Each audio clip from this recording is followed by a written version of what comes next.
এবং বন্ধুরা, চরের মানুষের কষ্ট। বৃষ্টি হলে এই চরের মানুষ আর এখান থেকে যেতে পারে না। এখানে সাংবাদিক সে আসছে নিউজ কাভারেজ করতে। বৃষ্টির মধ্যে তার খুব খারাপ অবস্থা। এই দেখুন রাস্তার অবস্থা। বৃষ্টি হলে যাতায়াতের খুবই সমস্যা। এখানে একটা ব্রিজ হওয়ার কথা রয়েছে।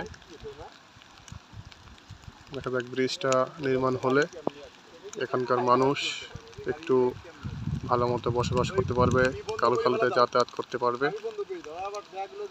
ওইখানে নৌকা আসবে, তারপরে এখানকার মানুষ পারাপার হবে। বৃষ্টি